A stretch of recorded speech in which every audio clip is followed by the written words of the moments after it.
Welcome everyone to It Tastes Different Gaming Appetizers. And what are we going to talk about tonight? One of the final holdouts is the $70 game has finally relinquished it and is going to start selling games at $70. During Nintendo Direct, they announced the Legend of Zelda Tears of the Kingdom will be a $70 game. Nintendo did also say that this is not going to be the norm. This is what they say. That, basically they say that we determine the suggested retail price for any Nintendo product on a case-by-case basis. Basically that means that they don't expect to see a specific amount attached to every future release of Nintendo games going forward. So I honestly think that's Nintendo's way of saying, we'll price it the way we want to price it, and it's going to be $70. So we are in the throes of the $70 game. It is what it is, unfortunately, in the day and age of where they're trying to milk a game for everything it's worth, games like Zelda. Yeah, I can understand that. I could somewhat understand a game that doesn't have a lot of doesn't have microtransaction and does not have, stuff like that and tons of DLC lined up. They're a one and done pop. I'm not sure enough to say that there won't be any microtransaction-y stuff for Legend of Zelda, the Tears of the Kingdom. I don't know. I mean, they got the amiibo if you buy the super expensive version, so there's something in the game, right?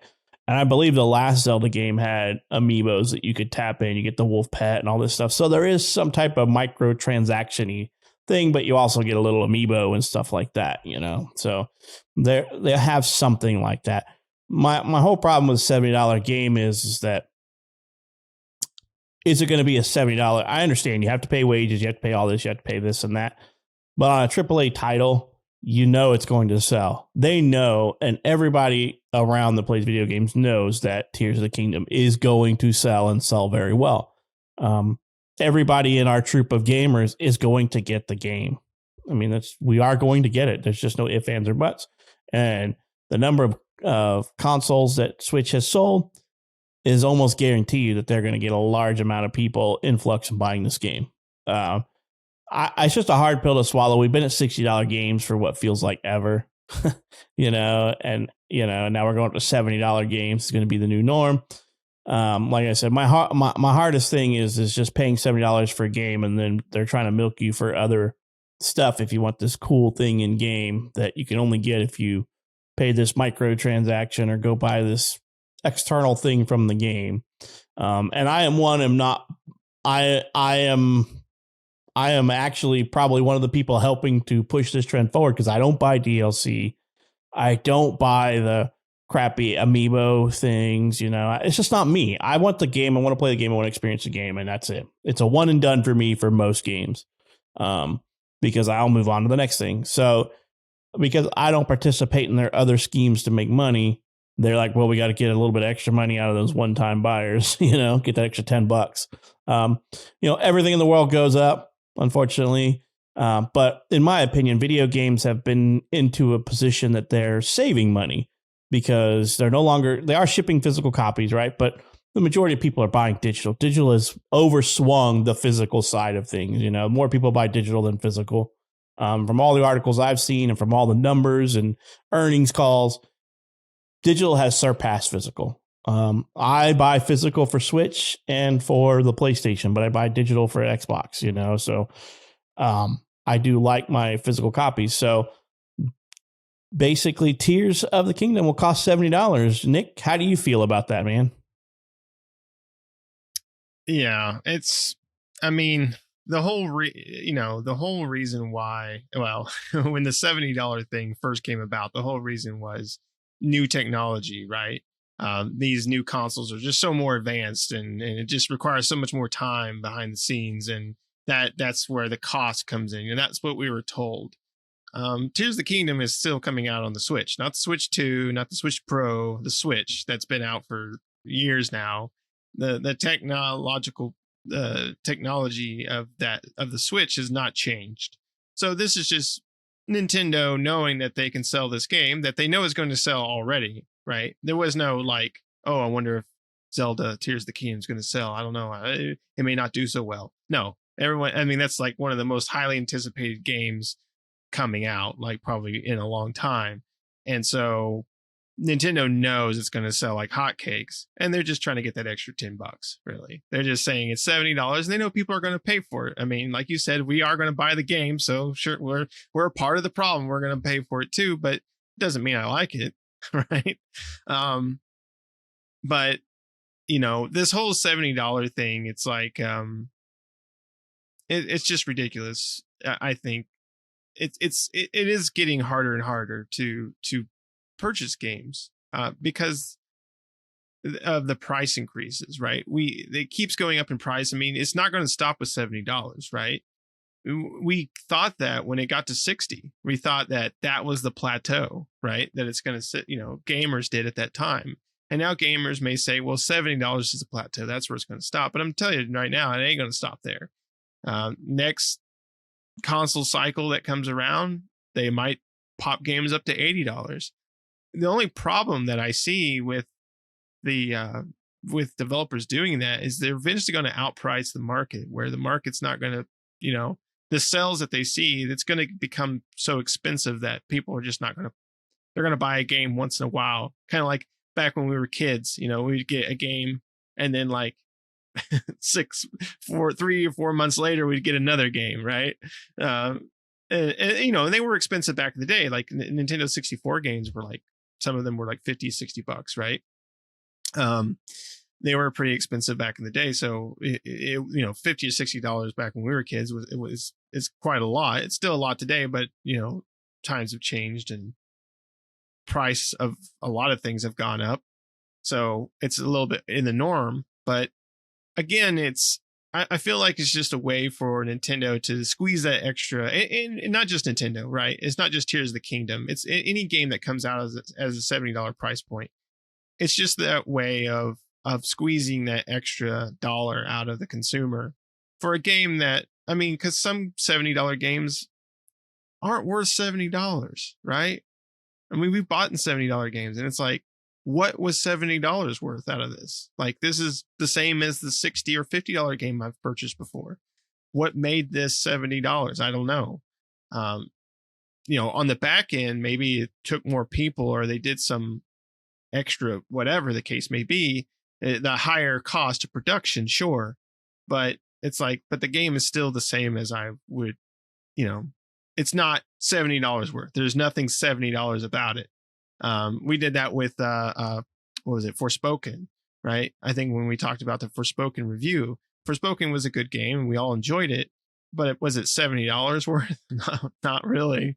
It wasn't any type of a revolutionary type of game or anything. I've played better, $20 indie games than some of these $70 games, right? It's just I don't like to see the price increases, but we know it's going to continue to happen. I mean, the only way that, the gamers would really have to fight back on it. But the problem is the gamers didn't, right? We kind of did, but we didn't massively fight back on it. So now it's the norm, right? We also know that Xbox, Phil Spencer has talked about their games going to $70.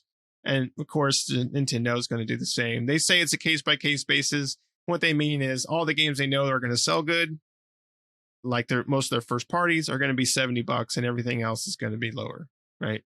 They might publish some that they know aren't going to sell as well, because they do have some titles that aren't as popular, that they do make first party, or they have like a third party that they do publish, that don't see the sales numbers as most of their first party games, and those might still be 60. But all their big ones, you're talking Mario, if they come out with a new Mario Kart, Zelda, the new Metroid game, those are probably all going to be $70 when they come out of the door. And anything they know isn't going to sell as well, probably going to stay in the $60 price range, just because, again, they're doing it, I feel like, just because they know these games are going to sell already without them being out on the market yet.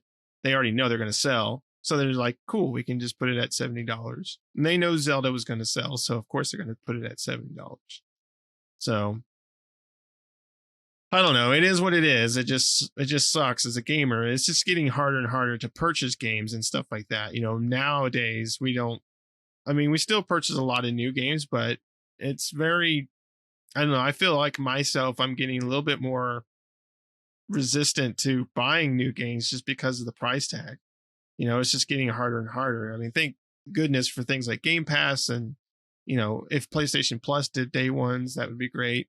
Nintendo does have their online thing, but again, that's all retro stuff. But they do they do give away their DLC, which is kind of nice if you want the DLC for those particular games. But you do have to buy those particular games. They don't do it for every game. It's just a couple of their first parties. So yeah, it's just getting harder and harder. And even though we'll get Zelda, as these prices increase throughout the years, that hesitation and difficulty in purchasing games is going to get more and more difficult. And I feel like unless something changes, developers or publishers, might end up pricing the market out where the market just no longer has the purchasing power that they might have today, right? If the games get up to like $90, $100 a pop, right? And things stay as they do economically today.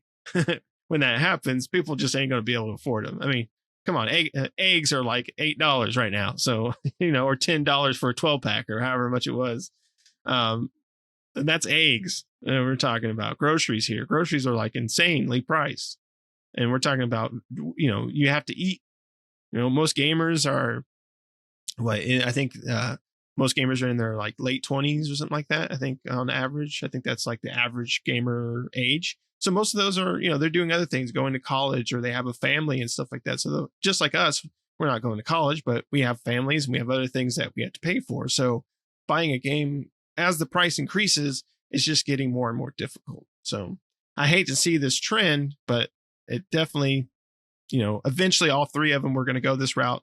Nintendo was the holdout, and now they're starting to go that route. So they just can't blame it on the new hardware. You know what they're blaming it on now? They're going to blame it on, we have to code to this old ass piece of, we have to code to this old ass console now. So it costs more because that talent's gone. We got to get these. So we got this old console. Now it is, I think that I don't know. I don't foresee a whole lot of top end first party games coming out left for the Switch because I think it's at its peak. It's past its peak in my opinion. But I mean, I remember back when I was a kid, and games were $40. They were $30 to $40 depending on what the title was, right? I remember playing, back on like the Atari and the Nintendo. They were, I think you could get on the Nintendo, you can get as high as like 45 on some of their games, but they were 30 to $40 on average for most games back in the day. And then when Super Nintendo came out, they tried to charge $60 for games. That was a huge pinch point for a lot of people. We didn't buy a whole lot of Super Nintendo games because of that. And then, everything else that kind of came out after that, like the PlayStation, the Nintendo 64, the Dreamcast, and even the PlayStation and PS2, all the way up until we got the Xbox 360 games were in the $50 range, $40, $50 range. And then that's when the $60 game kind of came out when the 360 and the PS3 came out. So we held on to it we held out to the $50 game for most of the 90s and a good chunk into the 2000s until, like I said, the 360 and the PS3 came out, which I think were like mid 2005, 2006, something like that. And then the games went up to $60, but the Wii was still at a $50 price point when it came out. But the Wii was kind of niche at the time, I think, for most people. But we've been holding since the mid 2000s. We've been holding at the $60 game price, and now here we are in 2020 when the new consoles came out, and now 2023 for the Switch. Then we went to that $70 price schema. So, I mean, I guess if you consider inflation, games are really cheap because they've only strayed, between $20-$30 from their 30 to 80, so anywhere from $30 to $50 from their original price over the course of 30 some odd years. So I mean, or I guess I should say 40 some odd years, because Atari was in the 70s. So 40, I mean, that's a pretty good trend. And I think if you were to look at like adjusted, ASPs, we'll find the games are cheaper now than when they were coming out back then, but it's still a hard pill to swallow. $70 game is a hard pill to swallow. Especially because we review games and we're picking up a game a week. That's a lot of money, at $70, that's, 140, $280, so that's $280 for a month of games to review. Cause we don't receive review copies or things like that. And so it's really difficult to do because it is a hobby, right? It's something we like, it's something that we enjoy, and I would hate to give it up.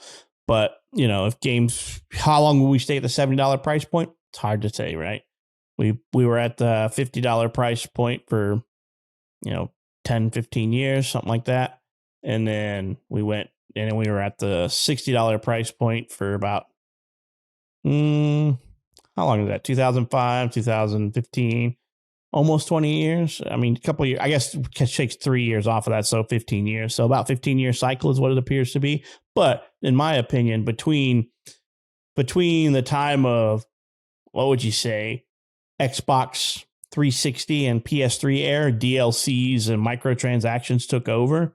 So since 2005, other ways to make money on a game has just increased like exponentially compared to what we had previous to the mid 2000s. So video game companies are making billions when they weren't making that back in the 90s and the 80s. So I think video game companies are just getting greedy.